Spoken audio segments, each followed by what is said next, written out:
Hello everyone, कैसे हैं आप सब ठीक ठाक बढ़िया। तो चलिए हम शुरू करते हैं प्रॉफिट एंड लॉस। मैंने इसका इंट्रो करवा दिया था पहले, अब हम इसका बेसिक पढ़ेंगे, ठीक ना। क्योंकि मैंने कहा था शुरू में कि हम बेसिक, मीडियम और एडवांस किसी भी गणित के चैप्टर को 3 कैटेगरी में हम पढ़ेंगे, बेसिक, मीडियम और एडवांस। तो हम आइए आज बेसिक का जो पहला वीडियो है, बेसिक का पहले वीडियो के माध्यम से मैं पढ़ाने जा रहा हूँ। तो चलिए हम शुरुआत करेंगे एकदम बेसिक क्वेश्चन के साथ, और ऐसे खूबसूरत क्वेश्चंस जिनको शायद आपने देखा तो होगा या नहीं भी देखे होंगे। तो यहाँ देखिए, इस प्रश्न को पहले गौर करिए, यानी कि सबसे बेसिक प्रश्न ही है आपका, इसमें ज़्यादा कुछ करना नहीं है। और मैंने लगभग चारों ओर से इस प्रश्न में पूछने के अलावा और क्या क्या पूछे जा सकते हैं, चारों ओर से मैंने पकड़ा है। तो आज बहुत बेहतरीन क्वेश्चन पढ़ेंगे इस वीडियो के माध्यम से। तो चलिए शुरुआत करते हैं। देर किस बात की। कह रहा है कि 300 रुपए की वस्तु 330 रुपए में बेचनी है। यदि दुकानदार की नीयत बदल जाए और इसे 360 रुपए में बेच दे, तब क्या क्या हो सकता है। तब यही ना होगा भाई, अतिरिक्त लाभ क्या होगा। तो भाई उस लाभ का प्रतिशत बताएंगे, या कहेगा और वह कितने ज्यादा लाभ लेकर बेचा उसने। और ये देखिए कुल लाभ, तो कुल लाभ का प्रतिशत भी बताना है हमें। तो देखिए, अगर हम इससे एकदम बेसिक नॉर्मल सा प्रॉफिट एंड लॉस का सबसे बेसिक क्वेश्चन अगर बनाना चाहें तो एक लाइन से बन सकता है। 300 रुपए की वस्तु 330 रुपए में बेच दी गई, तब क्या क्या हो सकता है, तब लाभ बताएं। देखिए मैं स्टार्टिंग, यानी कि ये बेसिक का वीडियो है ना, बेसिक में ही वो ऐसी ऐसी चीजें और ऐसे प्रश्न कराऊंगा ना कि आपका दिमाग हिलने वाला है। तो इसलिए आप शांति से बैठे रहिए और इसको देखते रहिए। मेरी कोशिश रहेगी कि प्रॉफिट एंड लॉस से जितने भी टाइप के प्रश्न हैं, सारे प्रश्नों को मैं एडवांस तक जाते जाते उसे निपटा दूंगा। इसलिए आप बेफिक्र रहिए और मजे लेते हुए पढ़ते रहिए और आगे बढ़ते रहिए। चलिए ये देखिए, यानी कि देखिए उस वस्तु की कीमत कितनी है 300, उसे बेचनी कितनी में थे 330 में, यानी बेचा कितने में 360 में। अगर पहले उसकी कीमत ये रही है, ये क्रय मूल्य है देखिए, और ये विक्रय मूल्य है, और ये संभावित विक्रय मूल्य है, संभावित विक्रय मूल्य है। हम इसको यही ना कहेंगे कि भाई बेचना था लेकिन बेच नहीं पाया, चाहे कारण जो कुछ भी रहे। तो ये देखिए ना, 300 रुपए उस वस्तु की कीमत है, तो 330 रुपए में बेचना था लेकिन 360 रुपए में बेच पाया। अगर यहाँ देखिए, अगर यहीं पे वो बेच देता, अगर ये घटना ना घटित हुई होती तो बेच देता। तो यहाँ तो देख रहे हैं ना कि 30 रुपया लाभ हो रहा है, यहाँ तो आराम से पता चल गया 30 रुपया लाभ। लेकिन अगर उसे इतने में ना बेच के इतने में बेचा, तो देखिए तो कितना रुपया लाभ हो रहा है, 60 रुपया लाभ हो रहा है। देखिए अब कह रहा है कि अतिरिक्त लाभ कितना होगा। तो अतिरिक्त लाभ, यानी कि अतिरिक्त का मतलब समझे कि जो लाभ उसे होना चाहिए था, यानी किस पे 330 रुपए पे, तो 360 रुपए में कहा गया भाई, 360 रुपए में बेच दिया, तो उसे कितना हुआ। देखिए अगर इतना में बेचा होता तो 30 रुपया लाभ होता, लेकिन इतने में बेचा तो 60 रुपया लाभ हुआ। तो ये बताइए ना, इन दोनों का अंतर अब कितना हुआ, यही तो हुआ 30 रुपया। तो हम कहेंगे कि भाई हमारा अतिरिक्त लाभ कितना हुआ 30 रुपया, है कि नहीं। अब देखिए अतिरिक्त प्रतिशत लाभ कितना हुआ, हमें वो बताना है।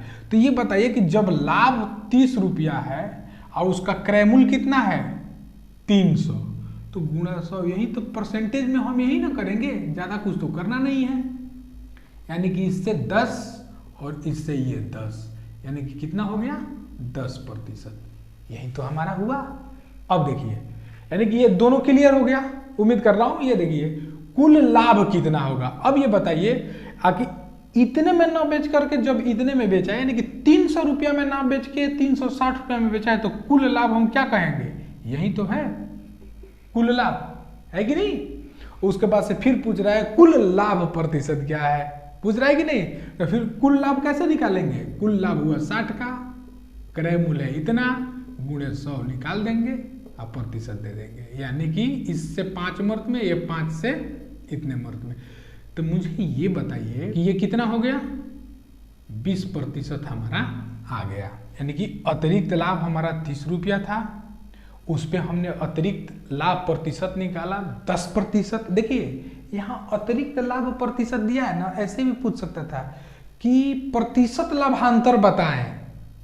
समझ में आ रही है? प्रतिशत लाभांतर का मतलब क्या हुआ, यानी कि जो पहले लाभ होना चाहिए था लेकिन उतना ना होकर के और ज्यादा अधिक हुआ, तो इन दोनों का अंतर यही तो है। तो तीसरी का तो हमने निकाला, तो इसे भी तो कह सकते हैं कि प्रतिशत लाभांतर बताएं। तो मैं ये तो कह सकता हूं कि इसे आप लोग बढ़िया से समझ गए होंगे। अरे टाइप यही चलेगा। इस वीडियो के माध्यम से मुझे इस टाइप के प्रश्न जो है, देखिए क्वेश्चन में कुछ जान नहीं है लेकिन इसमें लॉजिक है और समझना है ना। तो चलिए इसके दूसरे टाइप को देखते हैं कैसा है। अब इस प्रश्न को देखिए, कह रहा है कि 400 रुपए की वस्तु 375 रुपए में बेचनी है, यदि विक्रेता को किसी कारणवश इसे 372 रुपए में बेचना पड़े तब क्या होगा। फिर बताना है इसमें कि अतिरिक्त हानि का प्रतिशत, कुल हानि या कुल हानि प्रतिशत बताना है। यही तो बताना है हमें। ये देखिए क्रय मूल्य कितना था 400, ये हमारा मान लीजिए कि क्रय मूल्य हो गया, और इसे बेचना कितना में था 375, है ना।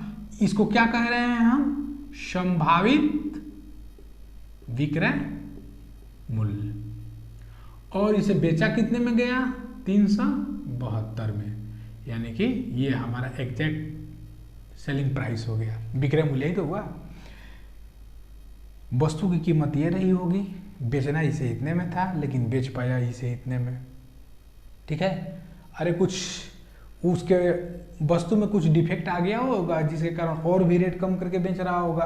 तो ये बताइए कि अगर इतने में बेचता वो तो कितने रुपए की हानि होती। देखिए तो 25 रुपए की हानि होती, लेकिन इसको ये कितने में बेचा 372 में, यानी कि कितने रुपए की हानि हुई 28 रुपए की। अब यहां से हम क्या कह सकते हैं, हम यही ना कहेंगे कि अतिरिक्त हानि कितनी हुई। अतिरिक्त हानि समझ रहे हैं, यानी कि जो यहाँ हानि हो रही है तो अब इतना हानि होने के बजाय कितना रुपया हो गया 28 रुपए। तो यहाँ देखिए ना इनका अंतर कितना है 3 रुपया। तो हम क्या कहेंगे कि अतिरिक्त हानि हुई हमें 3 रुपए की अतिरिक्त हानि हुई। और कह रहा है कि अतिरिक्त हानि का प्रतिशत क्या है, मुझे ये बताएं कि अतिरिक्त हानि इतना है 3 है और उसका क्रय मूल्य कितना है 400, तो इसका परसेंटेज ना निकालना है। तो 100 से गुणा कर देंगे, इतना परसेंटेज हो गया। ये 4 मार्क में 4 से करेंगे 0.75%। अतिरिक्त हानि का प्रतिशत तो यही तो आया, यानी कि 400 का 0.75 इतना हुआ, कितना 3 रुपया।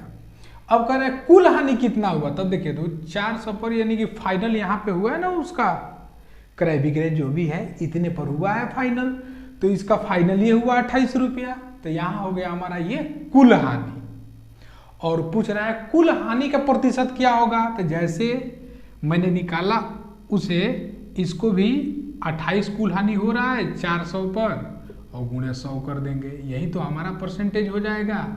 यानी कि 100 से 4 और 4 से 7, यानी कि कितना हो गया 7%। हमारा कुल हानि निकल के आ गया 7%। एक चीज इसमें और है, प्रतिशत अंतर के रूप में तो ये आ ही गया हमारा। अगर इस पे हो गई होती उसकी फाइनल बिक्री इस पे, तब ये कितना प्रतिशत था 400 का, देखिए कितना प्रतिशत रहा होगा। ये निकालेंगे ना, इसे कैसे निकालेंगे, यानी कि 25 रुपए की जब हानि हुई तो 400 पर निकालेंगे और गुणा क्या कर देंगे 100, यही तो करेंगे। तो ये देखिए तो 4 से, यानी कि 4 से जब 25 में भाग देंगे 6.25%, यही हमारा होगा। यानी कि अगर बिक्री इस पे हो गई होती तो हमारा मान इतना आता। तो ये भी देखिए तो, अगर इसका सबसे बेसिक सवाल यहाँ ले लें कि 400 रुपए की वस्तु 375 रुपए में बेचनी है, यानी कि बेच दी जाती है, हम यही ना लेंगे। तो अभी कितना हानि हो गया 25 रुपया हो गया, और उसी 25 रुपए को प्रतिशत में बताते तो 25/400 गुणे 100 इतना तो करते। यानी कि देखने में इतना बड़ा बड़ा ही लग रहा है और है बिल्कुल बेसिक सा सवाल। अब देखिए इसका जो अगला टाइप होगा ना, इससे कुछ बहुत कुछ अलग होगा, उसमें और कुछ सीखने को मिलेगा। तो देखिए आइए चलते हैं उस प्रश्न को देखते हैं, बिल्कुल बने रहिए मेरे साथ, है ना बिल्कुल अलग। इसे देखिए, कह रहा है कि 500 रुपये की वस्तु 650 रुपये में बेचनी है यदि विक्रेता ग्राहक को लुभाने हेतु समझ रहे हैं ना कि देखिए लुभाया ग्राहक को कब लुभाया जाता है, यानी कि जब दुकानदार के बीच कंपटीशन का माहौल बना रहता है तब ग्राहक को लुभाने के लिए जितने रेट पे वस्तु को बेच रहा है ना उससे भी थोड़ा सा कम कर देता है, तभी तो ग्राहक कहेगा कि उस दुकानदार के यहाँ मतलब जितने में मार्केट रेट है उससे भी थोड़ा डाउन करके दे रहा है, तो ग्राहक धीरे धीरे बढ़ जाते हैं और बाद में ये सब भूल जाते हैं कि लुभाने के लिए कितना छोड़ा, फिर बाद में तो पकड़िए लेते हैं दुकानदार। समझ रहे हैं ना आप लोग। तो देखिए तो लुभाने है तो इसे 620 रुपये में बेचता है। पहले देखिए 650 रुपये में बेचना है, यानी कि बेचता वो, अगर लुभाता नहीं तो 650 रुपये में बेच दे तो कन्फर्म है, लेकिन लुभाने है तो 620 रुपये में बेच देता है। यहाँ देखिए समझेंगे, यानी कि 500 पहले उस वस्तु की कीमत 500 है और उसे बेचना था 650 रुपये में, लेकिन लुभाने के कारण उसे 620 रुपये में बेचना पड़ता है। यही तो है, यानी कि जो हमारी होती है खरीद बिक्री नी दोनों राशि पे तो हो रही है। शुरू से जितने प्रश्न मेरे द्वारा बताया गया उस पे जितनी भी क्रियाएं हो रही है पहले और आखिरी वाले पे, इसका रोल क्या है समझ रहे हैं ना। अगर देखा जाए तो कुछ नहीं है, लेकिन ये दे के बताना पड़ेगा तभी जाके आप लोग समझ पाएंगे। और इसका रोल कैसे है मैं बता रहा हूँ थोड़ी देर में, बस निश्चिंत रहिए।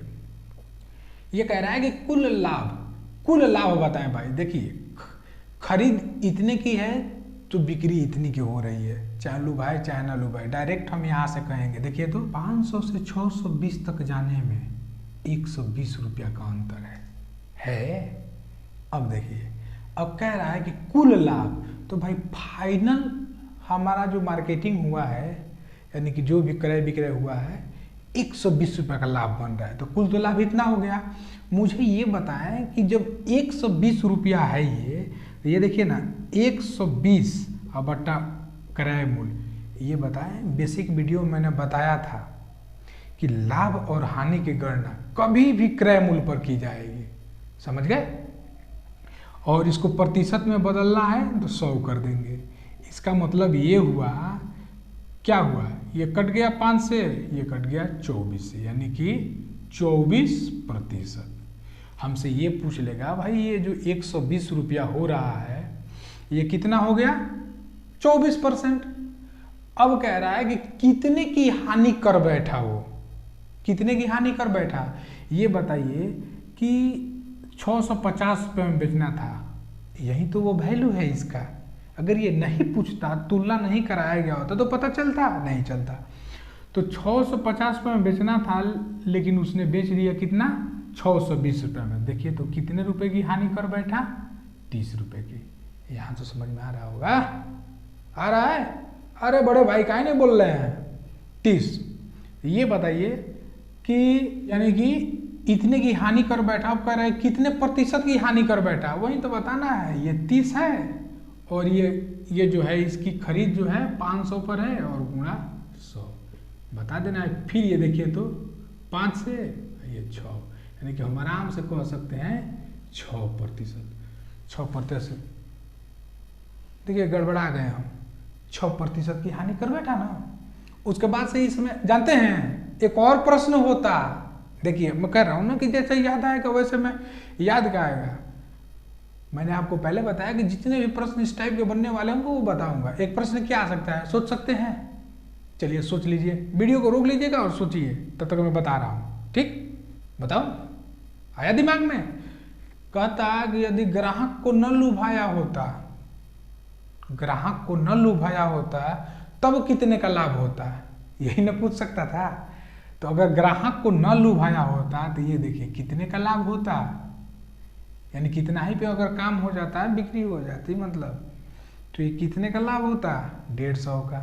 ये पूछता यदि ग्राहक को न लुभाया होता तो कितने प्रतिशत का लाभ होता, फिर प्रतिशत लगा दिया। तो फिर प्रतिशत लगा देता तो हम करते क्या, ये 150 है यहाँ देते 150 और नीचे कितने पर खरीद है इतना, क्योंकि कोई भी लाभ और हानि क्रय मूल्य पर निकालेंगे और गुणा ये क्या कर देंगे 100 इतना प्रतिशत 5, अब ये 30। अब देखिए तो 30% आया, यही तो वो 30% कुल लाभ होता। लेकिन उसने ग्राहक को लुभाने के चक्कर में 30 रुपए की क्या कर दी, यानी कि कमी करके और बेच दिया। उसी 30% का मान 6% है, 30 में से हमने 6 को घटाया तो हमारा मान मिला 24 रुपए, यानी कि 120 की वैल्यू हो गई कि नहीं। यहाँ देखिए, यानी कि हमारा ये जो कहा गया कितना कितना हो रहा है, देखिए ये 150 है और इसमें से 120 को घटा देंगे तो कितना आएगा, 30 रुपया ही तो आएगा। उम्मीद कर रहा हूँ कि आप लोग सीख रहे होंगे, मजा भी आ रहा होगा, है ना। देखिए ऐसे मुस्कुराते मत रहिए, कुछ तो बोलिए, है ना। तो चलिए ऐसे ही एक और दुबले पतले सवाल को देखते हैं। उसमें भी कुछ जोर दम नहीं होगा, लेकिन उसको समझना है, हमें समझना है ना। चाहे वो नहीं, हम अपना तरीका नहीं बदल सकते, है ना।